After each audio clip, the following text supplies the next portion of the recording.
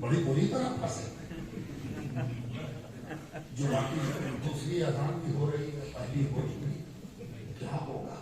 اب تراویح کی نماز بھی سنت موقعہ ہو گئی, اب کیا ہوگا؟ تب تو بڑا مشکل ہے. پھنسے ہجری سال کا کیا ہوگا؟ تب ان کو خیال ہوگا نہیں. صحابہ کا عمل بھی عین اسلام ہے. صحابہ کے بعد دیکھا جائے گا کہ کیا بدعت ہے.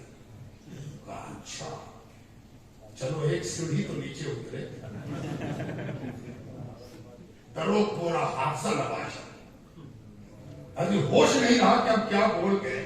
اب ایک سیڑھی نیچے اتر آئے, اور جب ایک سیڑھی نیچے اتر آئے تب تو اور مشکل ہو گئی, اس لیے کہ ان کی کوئی مسجد ایسی نہیں جس میں مینارہ نہ ہو. یا اللہ, اس مینارے کو کس نے بنوایا؟ 3 گنبد والی مسجد پر ٹھاٹ سے قبضہ کرتے ہیں. کبھی کبھی 1 گنبد والی پر بھی قبضہ کر لیتے ہیں, چاہے وہ مسجد عبد النبی کی کیوں نہ ہو. نام رکھنا شرک, جائیداد پر آلتی پالتی مار کے بیٹھ جانا عین اسلام. عبد النبی نام رکھنا شرک, اور اس کی جائیداد کا لقمہ پشتہ پشت کھانا عین اسلام.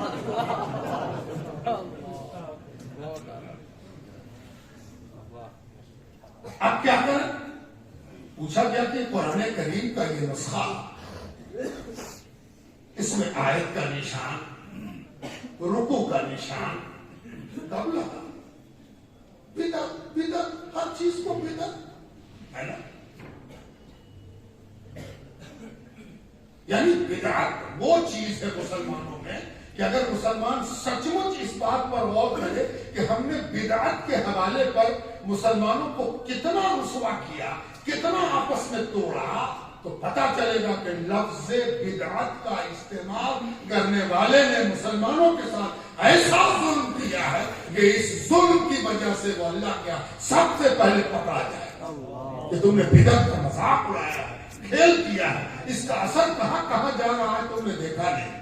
تم مذاق کرتے ہو, کس بات کو تم بدعت کہتے ہو؟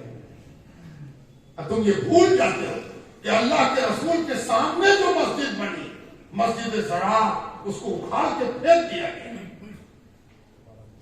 تو زمانے سے کسی چیز کو مت لو.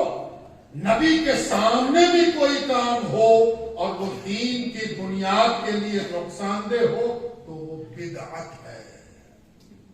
نبی کے سامنے بھی کوئی کام ہو اور وہ دین کی بنیادوں کے لیے نقصان دہ ہو تو وہ بدعت ہے. اور نبی کے اس دنیا سے پردہ فرمانے کے بعد بہت بات بھی کوئی کام ہو اور وہ دین کی بنیادوں کے لیے مفید ہو تو وہ عین شریعت ہے. زمانے کی بنیاد پر فیصلہ کر رہے ہو, زمانے سے طے کرتے ہو. بزرگوں, دوستوں, عورتیں, اور جب اس حوالے سے آپ دیکھیں گے تو آپ کو محسوس ہوگا کہ ایک صوفی کے پاس آ کے پوچھا گیا کہ وہ سما سنتے ہیں. تب تو دارالفتاح کی زبان مچلنے لگی کہ کیا بولنا. سما سنتے ہیں؟ اچھا کیا بچتا ہے؟ بھول. اچھا مضامین بچتا ہے, مضامین, مضامین بھی بچتا ہے.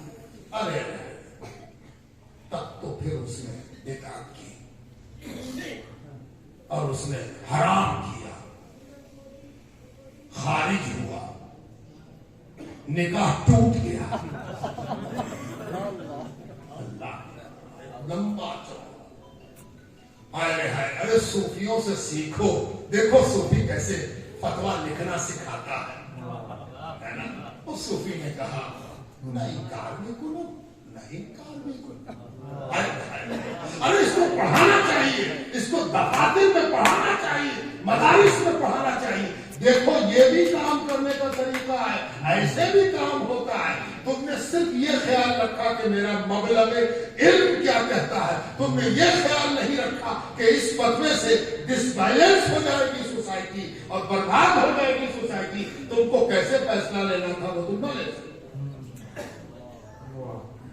اور پوچھا گیا کہ حضرت یہ کیا بات ہے, اس پر کیا کہنا چاہتے ہیں؟ کہا میرا دل مطمئن نہیں ہے، اس کے دلائل سے اس لیے میں نہیں سنتا. تو وہ کہا وہ بغیر دل کے مطمئن ہوئے نہیں سنتے. وہ دن عید کا ہوگا جب ایک مسلمان دوسرے مسلمان کے بارے میں ایسا سوچے گا کہ نہیں وہ کام شریعت کے خلاف نہیں کر سکتا، ضرور اس کو کوئی نس ملی ہوگی تو کرا. حاصل علم یہی ہے، حاصل مطالعہ یہی ہے، حاصل تقویٰ یہی ہے کہ کسی کے عمل کو اگر وہ مسلمان ہے تو اس کی ایسی تعبیر کی جائے کہ اس کا اسلام خطرے سے باہر ہو. یہی ہے صوفیاء کرام کا منہج، صوفیاء کرام کا طریقہ کار، صوفیاء کرام کا انداز بیان. صوفیاء اس طریقے سے کام کرتے ہیں. میں نے آپ کو سنایا تھا، پھر سنا دیتا ہوں. یہ سب لینڈ مارک واقعہ ہے کہ مخدوم صاحب راستے سے گزر رہے تھے. اب رامپور سے گزرتے ہوئے مان لیجئے کہ رامپور سے جب میں آ رہا تھا رامپور کی طرف، تو آپ کے رامپور کے اندر داخل ہوا تو بہت سا علاقہ سناٹا ملتا ہے. پھر اس کے بعد آبادی شروع ہوتی. تو میں نے دیکھا مخدوم صاحب نے جو دیکھا اس کی میں ایک جدید تعمیل کر رہا ہوں. کہ مخدوم صاحب نے دیکھا کہ رمضان کا دن ہے اور 2-3 لوگ ظہر کی جماعت قائم کر رہے ہیں ایک پیڑ کے سائے. مخدوم صاحب نے لپک کے آگے بڑھے، مسافر تھے، اللہ اکبر نماز میں شامل ہو گئے. نماز ختم ہوئی، حضرت کو مسافرت ہے، جہاں پہنچیں گے تو سنت پڑھیں گے. آگے بڑھ گئے، آگے بڑھے تو محسوس ہوا کہ کوئی پیچھے دوڑ کے آ رہا. رک گئے. آج سے 700 برس پہلے کی بات سنا رہا ہوں، 700 سال پرانی بات ہے. ڈس بیلنس کو بیلنس کیسے کیا جائے یہ سمجھا رہا ہوں. یہ صوفیوں کا طریقہ اور قاعدہ سمجھا رہا ہوں اور فتوے کی اصل نیت سمجھا رہا ہوں. آج کل فتویٰ نویسی کی نیت کیا ہو گئی؟ حکم سنانا. حکم سنا دیا، ختم ہو گیا. اتنا بھی ہوتا تو ٹھیک تھا. اب تو جانتے کیا ہوتا ہے؟ حکم سنا دیا گیا، اس کے بعد ڈنڈا لینے کے قوم تیار ہو گئی کہ کون کون اس حکم کو نہیں مانتا. منوا کے رہے گا، گلی گلی گھوم رہے ہیں، نہیں مانو گے؟ کیسے نہیں مانو گے؟ ہم منوا کے رہیں گے. اور دلچسپ مذاکرہ خیز بات یہ ہے کہ اپنی حکومت بھی نہ رہی تبھی ڈنڈا بردار پیدا ہو. جب ان کے دارالفتہ کی افسوس کی بات ہے، بدقسمتی ہے کہ ہمارے دارالفتہ کی قانونی حیثیت ختم ہوتی جا رہی ہے. دارالقضاء اپنی قانونی سمویدھانک استھتی کھوتا جا رہا ہے. اور ایسے حالت میں آستین چڑھا کے تیار ہے کہ کون کون میرے فتوے کو نہ مانے. نہیں مانو گے؟ منوا کے رہے گے.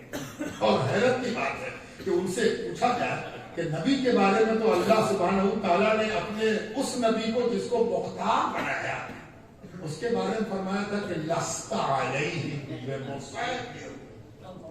ہم نے آپ کو داروغہ نہیں بنایا، داروغہ بنا کے نہیں بھیجا ہے نا. اور آپ اپنی داروغی دکھلا رہے ہیں کہ ہم داروغہ ہیں اور میرے پاس میرے ماننے والے سپاہی موجود ہیں. جس کی کج گلابی کہو اس کو ہم اڑا کے رکھ دیں گے، ختم کر دیں گے. اس لیے کہ جو ہم چاہتے ہیں وہی تم کو کرنا ہو. اقتدار کا یہ خواب ایسے حالات میں حیرت کی بات. یعنی آپ بالکل نابینا ہیں، ایک دم ختم ہو گئی بینائی. آپ کو سمجھ میں بات نہیں آتی ہے کہ آج قوم کو کیا ضرورت ہے، آج قوم کہاں جا رہی ہے، قوم کے مسائل کیا ہیں، قوم کو کیسے سمجھنا ہے. یہ سب کچھ سمجھ میں آپ کو نہیں آتا ہے. تو آپ اس انداز سے کام کر رہے ہیں کہ سب کے بارے میں آپ بدگمان ہیں. جو آپ کا فتویٰ نہیں مانے وہ سب غلط ہے، ہم ہی صرف صحیح ہیں. اور ایک کہے کہ جو ہم نے لکھ دیا سب لکھ دیا، اب ہم مٹانے والے نہیں ہیں، ہے نا. اور سب کو کس بات کا خیال ہے؟ یہ بھی خیال رکھیے گا قیامت کا مضمون مدارس میں پڑھانے والے کبھی قیامت کو اپنے اوپر طاری نہیں کرتے. وہ ہمیشہ بھیڑ دیکھتے ہیں. میرا تو 1 کروڑ آدمی ہے نا. یہی 1 کروڑ آدمی بینائی کو ڈس بیلنس کیے ہوئے،